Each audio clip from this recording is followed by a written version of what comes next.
நமஸ்காரம். அஸ்மத் சர்வகுருப்யோ நம. இது நமது உலகம் சேனல் நேயர்களுக்கு வேங்கடம் ராம்நாராயண் அன்பு கலந்த வணக்கங்கள்.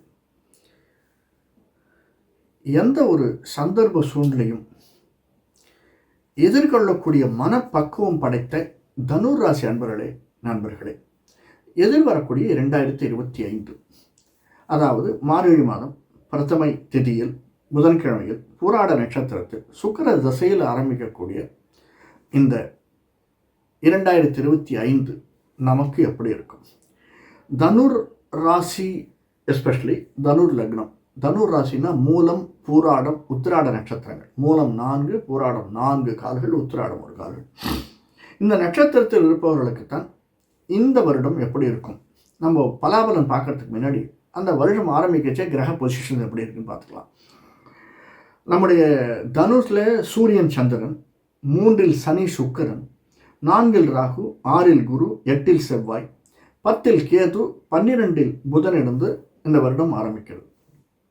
இந்த வருடத்தில் நிறைய ஓலட்டைலாக இருக்கும் சார். நிறைய ஏற்றத்தாழ்வுகள் வருவதற்கான சாத்தியக்கூறுகள் நிறைய இருக்குது. ஏன் சார் அப்படின்னா, சனி பயிற்சி, குரு பயிற்சி, ராகு கேது பயிற்சி, இவர்களை எல்லாம் விட முக்கியமாக இந்த 3 மாதங்கள், ஒரு 50 நாட்கள் நான் ஒரு தனி காணொலி போட்டிருக்கேன், அதை பாருங்கள். அதாவது மார்ச் ஒரு 15-20 தேதியிலேருந்து மே மாதம் முடிகிற வரைக்கும், ஏப்ரல் மே, அந்த 50 நாட்கள் கொஞ்சம் நம்மை மட்டுமல்ல இந்த உலகத்தையே, ஏன் சார் அப்படி இருக்குது அப்படின்னா, நம்முடைய 4ஆம் இடம், 3ஆம் இடத்தில் இப்போ சனி 4 ராகு இருக்கான் இல்லையா, இந்த சனி அங்கே போகச்சே சனி ராகு அமாவாசை, சூரியன் அந்த இடத்துல இருக்கான், 1 மாதம் அங்கே இருப்பான், சந்திரன், புதன், சுக்கிரன், இவர்கள் எல்லாம் 6 கிரகம் ஒரு இடத்துல இருந்து ஆட்டி படைச்சிருக்கார். அந்த சந்தர்ப்பத்தில் நமக்கு வீடு, மனை, வாகனம் யாராவது வாங்கணும்னு நினச்சாலும் ரொம்ப யோஜனை பண்ணி, ரொம்ப முயற்சிகள் எடுத்து, அவசரப்படாமல் ஆராய்ச்சிகள் பல செய்து வாங்குவது ரொம்ப ரொம்ப அவசியம். ஏன்னா செவ்வாய் அங்கே வரப்போகிறதில்ல. செவ்வாய் வந்தது அப்படின்னா 12ஆம் வீட்டு குடைவன், நமக்கு 5 குடைவன். அதனால் இது அது மட்டுமல்ல, நம்முடைய ராசிக்கு சம்பந்தப்பட்ட குரு, அந்த குரு வீட்டில் தான் இவ்வளோ பேரும் சேர போகிறாங்க. குரு சம்பந்தப்பட்டிருக்கார். ஸோ 6 கிரகம், குரு 7ஆம் கிரகமாக குருவனுடைய சம்பந்தம், 8வது கிரகமாக பார்க்கக்கூடிய கேதுவனுடைய சம்பந்தம். இப்போ தனியாக இருக்கிறது எதுன்னா சந்திரனும் செவ்வாயும் தான். சந்திரன் அமாவாசை பிரதமை முன்னாடி அந்த 3-4 நாட்கள் சேர்ந்து இருந்துருவான். செவ்வாய் அங்கே இருக்கிற போது அல்லது வெளியில் போயிடும். ஸோ இடம், வீடு, மனை, நிலம் இப்படி வாங்குவர்கள் 12ஆம் வீட்டுக்குரிய செவ்வாய் 4 வரபோது நமக்கு அதை தூண்டுதலே கொடுப்பான். அதாவது நம்ம இங்கே சரி, இந்த வீடு ரொம்ப மோசமாக இருக்குது சார், எப்போ பார்த்தாலும் ஒழுகிறது, இப்போ தான் கொஞ்சம் ரிலாக்ஸாக இருக்குது, வீடு மாற்றிடலாமா, அது டபுள் பெட்ரூமாக போயிடலாமா அப்படின்னு மனசுக்கு தோணும். கொஞ்சம் சிந்திச்சு நம்ம போகிற இடத்துல தண்ணி இருக்கா, இல்லை அங்கேயும் இந்த மாதிரி ஒழுகுமா, இல்லை அங்கே பஸ் வசதி இருக்கா, ரொம்ப தூரம் நடக்கணுமா, இல்லை நமக்கு ஏற்றபடி பட்ஜெட் இருக்கா, ஒரு தரத்துக்கு 2 தரம் அடுத்தவர்களை செக் பண்ணிவிட்டு தனுராசிக்காரர்கள் வீடு வாங்குவது மிக மிக அவசியம். வீடு எடுப்பதும் வாங்குவதும் ரொம்ப 2025 யோசிக்கக்கூடிய விஷயம். ஆனால் அமைவதற்கான சாத்தியக்கூறுகள் இருக்குது, இல்லைன்னு நான் சொல்ல மாட்டேன். அது ரொம்ப யோஜனை பண்ணி எடுக்க வேண்டிய முடிவு, நீங்கள் புரிஞ்சுக்கோங்க அதுக்கப்புறமா. ஏன்னா பல விஷயங்களை ஊடகமாக தான் சொல்ல முடியும். இப்போ உனக்கு குழந்தை பிறக்கும் அப்படின்னா டக்குன்னு சொல்லிடலாம், குழந்தை பிறப்பதற்கான சாத்தியக்கூறுகள் அதிகமாக இருக்குது அப்படின்னு. ஆனால் இந்த சில ராஜாக்களுக்கு, சில பெரிய மனிதர்களுக்கு குழந்தை பிறந்த உடனே கணிக்க சொல்லுவாங்க.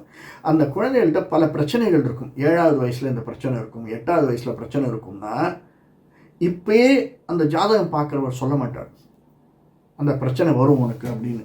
இல்லை, குழந்தை இப்போ போட்டோம் நல்லா இருக்குல்ல, ஏன்னா அந்த குழந்தை பிறந்த சந்தோஷத்தில் அந்த வீடே இருக்குது. அந்த சமயத்தில் அது ஒரு துக்கமாக இன்றைக்கே நாம் சொல்லிட்டோம்னா 2 விஷயம். ஒன்று, எதையாக இருந்தாலும் மாற்றக்கூடிய சக்தி அவனுக்கு இருக்குது. நம்ம எவன் படைத்தானோ அவனுக்கு, யாராக இருந்தாலும், எந்த கடவுளாக இருந்தாலும் மாற்றக்கூடிய சக்தி எனக்கு, வேண்டுதல் நமக்கு இருக்குது இல்லையா, வேண்டுன்னு மாற்றக்கூடிய சக்தி அவனுக்கு இருக்குது. அதனால் மாறுறதுக்கு சான்ஸ் இருக்குது. 2வது, நாம் பகவான் கிடையாது, நாம் சொல்கிறது அப்படியே 100% வாக்கு பலிச்சிடும்னு கிடையாது. அதனாலேயே பல ஜோதிடர்கள் தவறுகளை, அதாவது துக்கங்களை, பிரச்சனைகளை அதிகமாக சொல்வதில்லை, கோடி மட்டும்தான் காட்டுகிறார்கள். அதை நம்ம புரிஞ்சுக்கணும். அந்த மாதிரி இப்போ தனுர் ராசிக்காரர்களுக்கு பிரச்சனைகள் வரும். ஒரு இடத்துல ஒரே ஒரு இடத்துல எல்லாத்தையும் சேமித்து வச்சிடாதீங்க. கொஞ்சம் கொஞ்சம் அங்கங்கே பிரித்து போட்டு சேமித்து வையுங்கள். 6ஆம் இடத்தில் குரு, அவர் 7ஆம் இடத்துக்கு வர்றார். 7ஆம் பார்வையை நம்ம பார்க்குறார். அது மட்டும் இல்லை, இப்போ 6ஆம் இடத்துல நம்முடைய 12ஆம் வீட்டை 7ஆம் பார்வையை பார்க்குறார். சில செலவினங்கள் வருவதற்கு சாத்தியக்கூறுகள் அதிகமாக இருக்குது.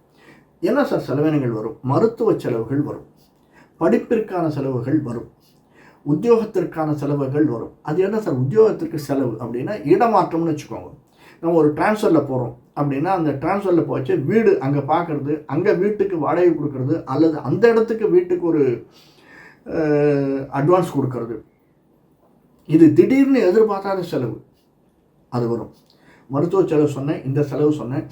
அதே மாதிரி வேறு சில செலவினங்கள். அது என்ன வேறு சில செலவினங்கள் அப்படின்னா, கொஞ்சம் இந்த நம்ம பிடுங்கிறவங்க இருக்காங்க. யார்? நண்பர்கள், நம்முடைய உறவினர்கள் பார்த்துட்டே இருப்பாங்க. அவனுக்கு இந்த வருஷம் போனஸ் கொஞ்சம் அதிகமாக இருந்திருக்கு. பக்கத்தில் யாராவது சொல்லுவான், நம்ம ஃப்ரெண்டு எனக்கு கல்யாணத்துக்கு பொண்ணு கல்யாணம் வச்சுருக்கேன்டா, ஒரு 10,000 ரூபா தான் கொடுறான். நம்மளால் கொடுக்கறதுன்னு சொல்ல முடியாது, இல்லைன்னு சொல்ல முடியாது. நம்ம கூடயே இருக்கான், பார்த்துட்டே இருக்கான், நம்மளோட கீழே இருக்கிறவன், அவனுக்கும் மனசு வந்துருக்கானா, பெண்ணுக்கு கல்யாணம் வச்சுருக்கேன்னு கேட்குறான். அந்த சமயத்தில் நமக்கு நிறைய வந்திருக்கு, கொடுக்காமல் இருக்கிறதா கொடுக்கறதா. இந்த மாதிரியான இக்கட்டான சூழ்நிலைகள் 2025 வருவதற்கான சாத்தியக்கூறுகள் அதிகமாக இருக்குது. முன்னாடியே வந்திருக்கலாம், இப்போ அது அதிகமாக இருக்குது. அந்த சமயத்தில் நம்ம ஏன்னா நமக்கு செலவினம் வரும், இவ்வளோட்லேயும் செலவினம் இருக்குது. இந்த செலவினங்களை எல்லாம் நாம் தவிர்க்கிறது எதுன்னா நம்ம புத்தி தான். ஏன்னா அதே குரு நம்முடைய 2ஆம் இடத்தையும் பார்க்குறார், சனியனுடைய வீட்டை பார்க்குறார். அந்த சனி ஸ்திரமானவன், ஸ்திரவாரம்னு சொல்லுவாங்க. இருந்தாலுமே கொஞ்சம் ஆட்டி படைச்சிடுவான். ஏன்னா 3ல் இருக்கான். இப்போ 3ஆம் பார்வையாக வேற நம்மளை பார்க்குறான். அவன் 4ஆம் இடத்துக்கு போனாலுமே 3ஆம் பார்வையை நம்ம 2ஆம் இடத்தை பார்ப்பான். தன்னுடைய சொந்த வீடு வேறு, சொந்த வீட்டை பார்த்துட்டே இருப்பான். இதனால் ஒரு ரிலீஃப் நம்மளுக்கு.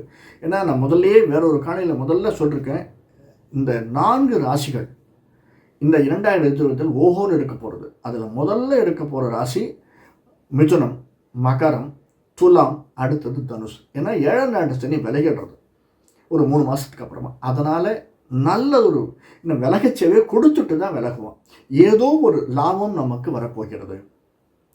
யாரால் வரும்? ஒன்று ரிலேட்டிவ்ஸால் வரலாம், ஃப்ரெண்ட்ஸால் வரலாம், கணவனால் மனைவிக்கு, மனைவியால் கணவனுக்கும் வரலாம். வேறு எப்படியோ ஒன்று நமக்கு ஒரு லாபம் வரப்போகிறது சார். என்ன லாபம்னு தெரியாது. அந்த லாபம் நமக்கு 2025 வருவதற்கான சாத்தியக்கூறுகள் அதிகமாக இருக்குது. அதனுடைய இன்ஃபர்மேஷனாக நமக்கு வந்துடும். அல்லது ரொம்ப நாளாக ஒரு வக்கீல் நோட்டீஸ் அனுப்பிச்சுட்டே இருக்கார், நமக்கு சொத்து பிரிக்கலை, இந்த வருஷம் அந்த பாக பிரிவினை முடிந்துவிடும். நமக்கு அதற்கான சாத்தியக்கூறுகள் வந்துவிடும் தனுர் ராசிக்காரர்களுக்கு, எஸ்பெஷலி தனுர் லக்னம். இந்த தனுர் ராசியில் மூலம், பூராடம், உத்திராடம்னு சொன்னேன். அந்த மூலம், பூராடம், உத்திராடம் நட்சத்திரங்கள் என்ன திசையில் ஆரம்பிச்சிருக்கோன்னா, கேது திசை, சுக்கிர திசையில், சூரிய திசையில் ஆரம்பிச்சிருக்கோம். எஸ்பெஷலி மூலத்துக்கு கேது திசை, பூராடத்திற்கு சுக்கிர திசையில் ஆரம்பிச்சிருக்கோம். சுக்கிர திசை போயிடும். குட்டி சுக்கிரனாக இருந்தால் கெடுக்குன்னு சொல்லுவாங்க, விட்டுருங்க. ஏன்னா நமக்கு சுக்கிர திசை போய், சூரிய திசை போய், சந்திர திசை போயிடும். எஸ்பெஷலி நாம் இந்த காணொலியில் பார்க்குறவங்களுக்கு யாருன்னா 25 65 40 45 வருஷங்கள் தான் நம்ம பார்க்குறோம். என்கிட்ட 2-3 பேர் கேட்குறாங்க, ஏன் சார் எனக்கு 65 வயசு ஆச்சுன்னா அதுக்கப்புறம் என்ன வரும்னு சொல்ல மாட்டேங்களே அப்படின்னு. அதையும் சொல்கிறோம். ஏன்னா இப்போ சாதாரணமாகவே மக்களுடைய வயது என்ன எடுத்துன்னா 80-85 வயது சாதாரணமாக மனிதர்கள் இருக்கிறார்கள். அப்போ நம்மளுக்கு என்ன பிரச்சனை வரும்? உடலால் உபாதைகள் வரலாம், நம்முடைய குழந்தைகளால், பேர குழந்தைகள் உபாதைகள் வரலாம், நம்ம இருக்கக்கூடிய இடத்து சூழ்நிலைகளால் உபாதை வரலாம், தனிமைப்படுத்தப்படலாம், அதனால் உபாதைகள் வரலாம். இப்படி இருக்குது. ஏதாவது நல்லது வருமா? நிச்சயமாக நல்லது வரும். ஏன்னா நீங்கள் எடுத்துக்கோங்க, 80-60 வயசுக்கு மேலே தான் பல பேர் எம்பியாக, எம்எல்ஏவாக இருக்காங்க. 20 வருஷமாக இருந்துட்டுருக்காங்க.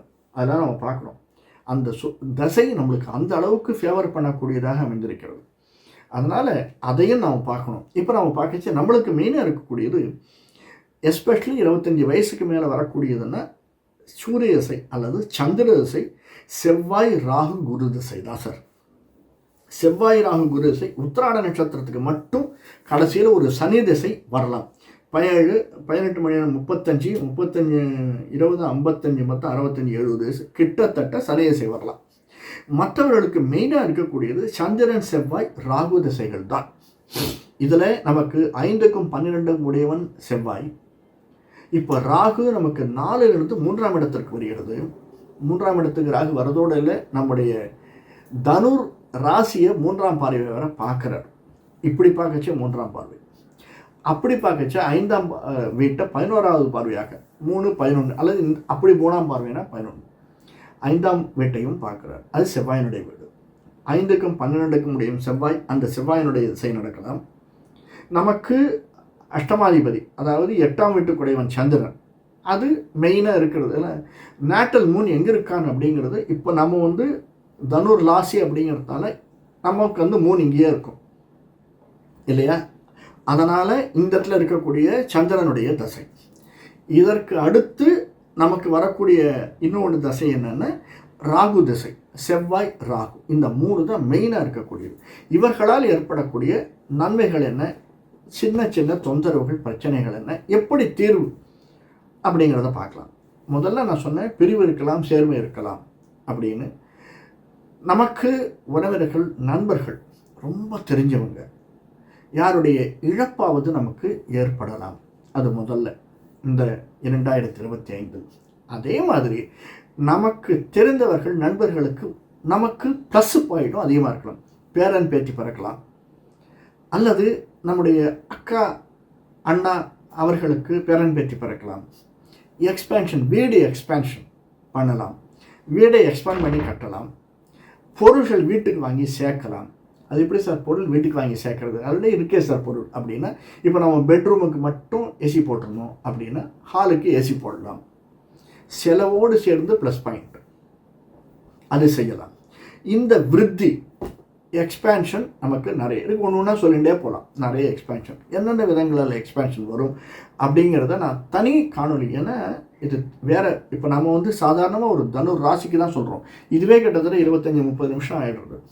இதை தவிர நம்ம ஒவ்வொரு லக்னத்திற்கும் ஒவ்வொரு ராசியில் இருக்கக்கூடிய மூலம், பூராடம் நட்சத்திரத்துக்கு ஒவ்வொரு காலுக்கும் அந்த அப்படி வரைச்சா நம்ம அதை பார்த்துக்கலாம். அதற்காக நீங்கள் இது வரைக்கும் நம்முடைய சேனலை சப்ஸ்கிரைப் பண்ணலன்னா சப்ஸ்கிரைப் பண்ணிக்கோங்க, லைக் பண்ணுங்கள், பிடிச்சிருந்தால் மற்றவங்ககிட்ட ஷேர் பண்ணுங்கள், கட்டாயம் பெல் பட்டன் அழுத்துங்க. முடிஞ்சன என்ன முடிகிறதோ அதை கமெண்ட்டில் போடுங்க. இதெல்லாம் இந்த வரக்கூடிய சனி பயிற்சி, குரு பயிற்சி, ராகுகேது பயிற்சி, அதற்கடுத்து இந்த ஸ்பெஷல் 50 நாட்கள், இதெல்லாம் நம்ம பார்க்குறதுக்கு, கேட்குறதுக்கு நம்மளால் முடிஞ்ச அளவு. நம்ம வாழ்க்கை அப்படிங்கிறது கொஞ்ச நாள் தான் இருக்க போகிறோம். அதுலேயே நம்ம தெரிஞ்சுக்கிறது தப்பு கிடையாது இல்லையா. இப்போது நம்ம 7வது 8வது இருக்க படிச்சுட்டு இருக்கோம் அப்படின்னா 10வது 11வது 12வது போச்சு தியரம் அப்படிங்கிறத நம்ம தெரிஞ்சுக்கிறோம். ஏன் தெரிஞ்சுக்கிறோம்? அது நமக்கு நன்மையை கொடுக்கக்கூடியது. இந்த டேனு அந்த மாதிரி சில விஷயங்கள் நம்ம தெரிஞ்சுக்கிறோம். இதெல்லாம் இப்போயே நன்மையை கொடுக்குமானா கொடுக்காது. பிற்காலத்தில் நம்ம ஒரு சிவில் படிக்கச்சேவோ அல்லது என்ஜினியரிங் படிக்கச்சேவோ அதெல்லாம் நமக்கு நன்மை செய்யலாம். அந்த மாதிரி தான் நம்முடைய ஜாதகத்தையும் எதிர்பார்க்கறது, அதை பற்றி தெரிஞ்சுக்கிறது, சின்ன சின்ன விஷயங்களை நாம் புரிஞ்சுக்கிறது. லைஃபுங்கிறது எதிர்பார்ப்பு தான் அதிகமாக இருக்குது. என்ன நமக்கு வரக்கூடியது வருமா வராதாங்கிறது வேறு விஷயம். இதையெல்லாம் வரலாம் அப்படிங்கிறத நம்ம தெரிஞ்சுக்கிறது தான் இப்போ நம்ம இந்த பயிற்சிகள் பார்க்குறது, ஜாதகம் பார்க்குறதெல்லாம். சரியா?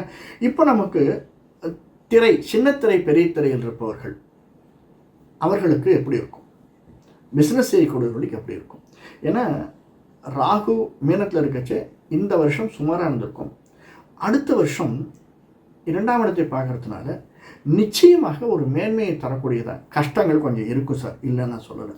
ஏன்னா என்ன மாதிரி கஷ்டங்கள் அப்படின்னா, வண்டி எடுக்கச்சேவே டப்புன்னு பார்த்தா வண்டி வந்து பஞ்சராகி உட்காந்துருக்கும். இந்த சின்ன விஷயம்தான். ஆனால் நம்ம வந்து உடஞ்சி உட்காந்துடக்கூடாது. மனசுக்கு வந்து கஷ்டமாக தான் இருக்கும், உடஞ்சிடக்கூடாது. அந்த மாதிரி பிரச்சனைகளை கொடுக்கக்கூடியதாகத்தான் இந்த வருஷம் அமைஞ்சிருக்கும். எதிர்வரக்கூடிய வருஷம் அதை வந்து நமக்கு மனப்பக்குவத்தை கொடுக்கக்கூடியதாக இருக்கும். ஏன்னா 2025 கணவன் மனைவி உறவு அப்படிங்கிறது மேம்படக்கூடியதாக இருக்கும். 6ஆம் வீட்டில் இருக்கக்கூடிய நம்முடைய சொந்த வீட்டுக்கு அதிபதியான குரு, தனுர் ராசிக்கு அதிபதியான குரு 7ஆம் இடத்துக்கு வர்றார்.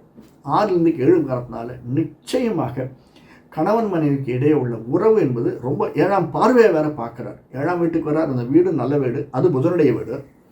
7ஆம் பார்வையை பார்க்குறார், தன்னுடைய சொந்த வீட்டை பார்க்குறார். எது? தனுர். அதை பார்க்கறதுனால கணவன் மனைவி இடையே உள்ள உறவு மேம்படும். அதனால் பல பேருக்கு குழந்தை பாக்கியம் இல்லாதவர்களுக்கு குழந்தை பாக்கியம் வருவதற்கான சாத்தியக்கூறுகள் இருக்குது. முதலே நான் சொல்லிட்டேன் எக்ஸ்பேன்ஷன் அப்படின்னு. குருவினுடைய பார்வை எக்ஸ்பான்ஷன் தரக்கூடியது.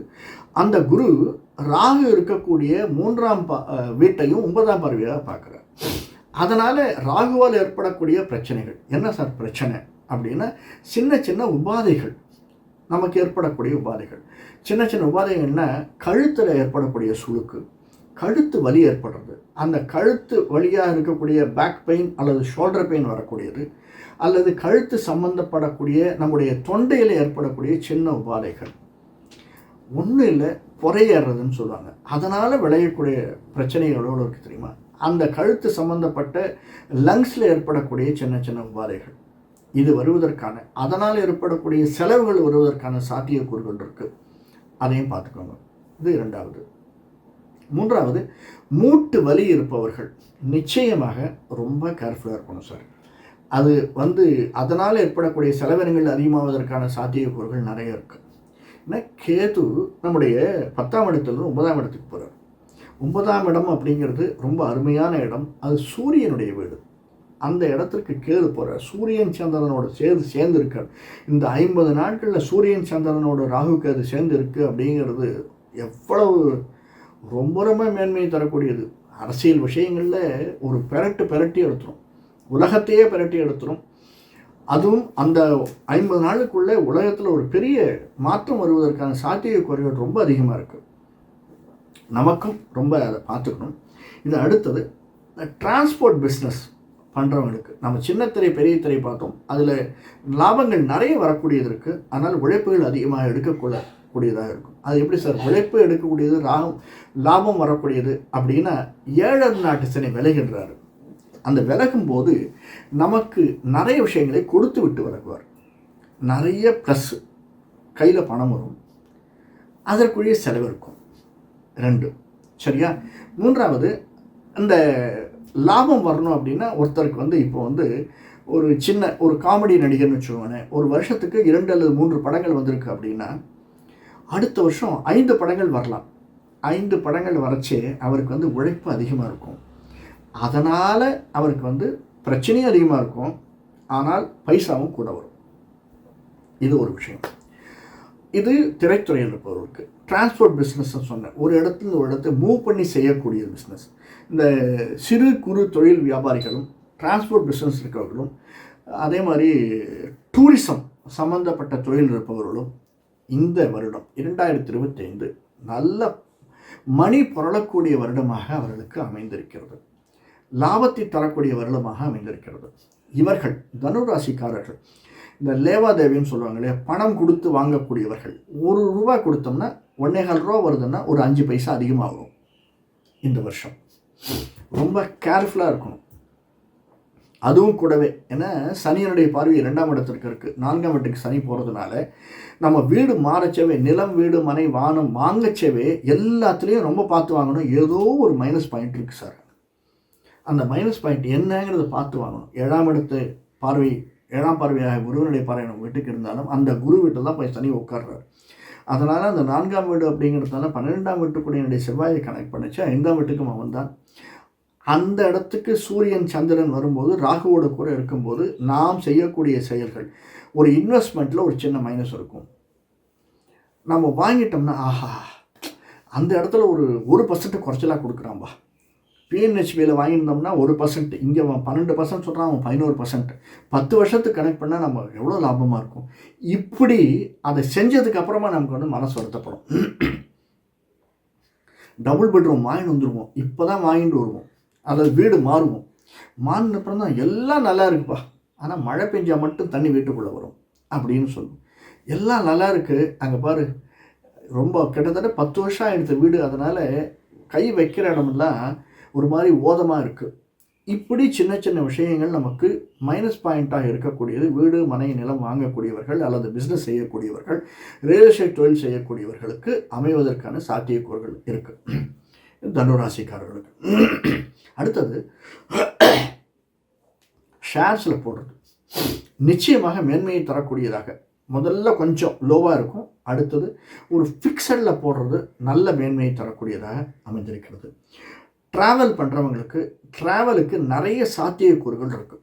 வீடு மாறுறதுக்கு, அதே மாதிரி இடம் மாறுவதற்கு, டிரான்ஸ்ஃபர் வாங்குவதற்கு அல்லது டிரான்ஸ்ஃபர் வாங்கினா கேட்பதற்கு, பிஸ்னஸ் சம்பந்தமாக வெளியூர் செல்வதற்கு, வெளிநாடு செல்வதற்கு, பிஸ்னஸ் சம்பந்தமாக ஒரு இடத்தில் இன்னொரு இடம் பிஸ்னஸ் எக்ஸ்பேன்ஷனுக்கு, இப்படிப்பட்ட மூமெண்ட்டுக்கு நிறைய சாத்தியக்கூறுகள். அதனால் ஏற்படக்கூடிய இழப்புகள், அதனால் ஏற்படக்கூடிய செலவினங்கள், அதனால் ஏற்படக்கூடிய வருமானங்கள் நிறைய இருக்குது. பிஸ்னஸ்னு போச்சே, வேறு இடத்துக்கு போச்சே, பிஸ்னஸ் எக்ஸ்பேண்ட் பண்ணச்சே செலவு இருக்குது. ஆனால் ஒரு 2 மாதம் வெயிட் பண்ணோம்னா அதிலிருந்து வரக்கூடிய வருமானங்கள் நிறைய இருக்குது. ஒன்றுலையும் அப்படி தான். இது நிறைய அதிகப்படக்கூடியதாகத்தான் இந்த தனுராசிக்காரர்களுக்கு 2025 என்பது நிச்சயமாக இருக்கிறது. இப்போது இது நம்ம பார்த்தோம், விஷயங்கள் பார்த்தோம், பிஸ்னஸ் பார்த்தோம். இப்போ நமக்கு மைனஸ் பாயிண்ட் இருக்குது, அதாவது செலவினங்கள் பார்த்தோம். இதெல்லாம் ஏதாவது சாத்தியக்கூறு கொஞ்சம் பரிகாரம் மாதிரி எதாவது பண்ணலாமா? என்ன பண்ணினா இன்னும் கொஞ்சம் வாழ்க்கையை மேம்பட செய்யும்.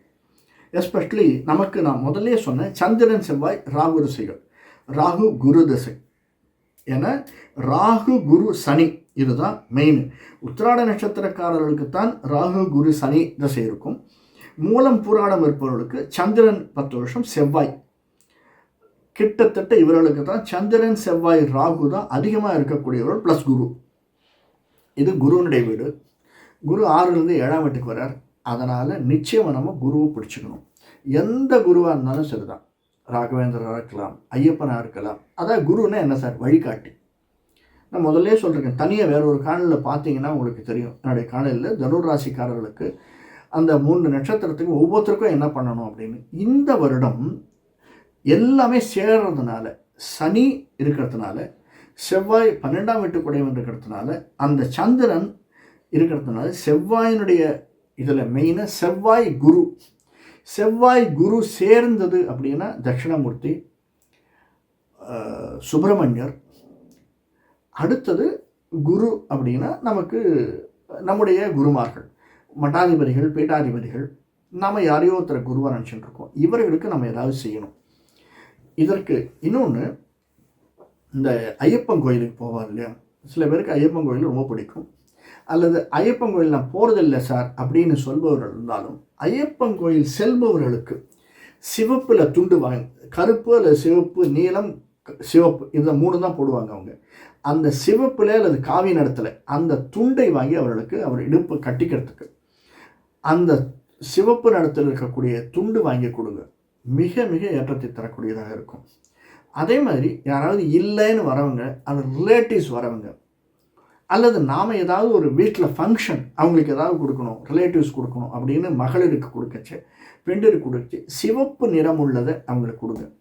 இது யாருக்கு? சந்திரன் அல்லது செவ்வாயில் இருப்பவர்களுக்கு நான் சொல்கிறேன். செவ்வாய் திசையில் இருப்பவர்கள், மூலம் புராட நட்சத்திரத்தில் இருப்பவர்கள் அல்லது உத்திராட நட்சத்திரத்தில் ஏன்னா 25 வயசுக்கு மேலே செவ்வாய் திசை போயிடும்.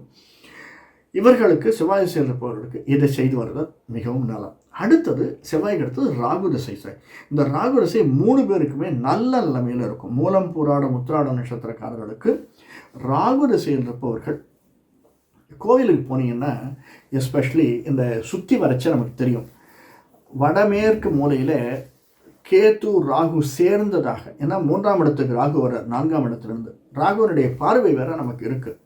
3ஆம் பார்வையாக ராகு பார்க்குறார். அது மட்டும் இல்லை, நம்முடைய 10ஆம் வீட்டில் கேது உட்காந்துருக்கார். அவர் 7ஆம் வீட்டை வேற பார்க்குறார். 3ஆம் பார்வையாக கேதுவனுடைய பார்வையும் 7ஆம் வீட்டுக்கு இருக்குது. அது குரு இருக்கார், புதனுடைய வீடு. இதனால் இந்த ராகு கேது சேர்ந்த மாதிரி இருக்கக்கூடியவர்களுக்கு ஒரு அந்த பூஜாரிக்கு ஒரு 5 ரூபா 10 ரூபா கொடுத்து ஒரு 1/2 லிட்டர் பாலை வாங்கி கொடுத்து நீங்கள் இந்த பாலை வியாழக்கிழமைகளில் ஒரு 6 வாரம் செய்து வாருங்கள். அபிஷேகம் பண்ண சொல்லுங்கள். ரொம்ப நல்லா இருக்கும். நம்மளால் முடிஞ்சது அப்படின்னா எங்கெல்லாம் அம்பாள் இருக்காங்களோ, இந்த திரௌபதி அம்மன், அல்லது மற்ற எந்த அம்மனாக இருந்தாலும் அந்த அம்மனுக்கு ராகு, அதாவது தலையில் பாம்பு இருக்கக்கூடிய அம்மனுக்கு அபிஷேகம் செய்து வாருங்கள். ஒரு 2 அல்லது 3 தரம். வேறு எதுவுமே நிறைய அபிஷேகம் வேண்டாம் சார். தண்ணி ப்ளஸ்ஸு பால், இந்த 2 அபிஷேகம் செஞ்சாலே போகிறோம். அது வியாழக்கிழமையில் செய்வது. ஏன்னா நமக்கு மெயின் வியாழன், குரு செய்தால் நல்லா இருக்கணும். குரு தான் மூலம். அதனால் வியாழக்கிழமைகளில் அல்லது நம்முடைய நட்சத்திரத்தன்னைக்கு, மூலம் பூராடம் உத்திராட நட்சத்திரத்திற்கு அன்னைக்கு இதை செய்து வந்தோமே ஆனால் இந்த 2025 என்பது நமக்கு நல்லதொரு ஏற்றத்தையும் மாற்றத்தையும் தரும் என்பதில் சிறிதும் சந்தேகமில்லை. வேறொரு காணொளியில் சந்திப்போம். நன்றி, வணக்கம்.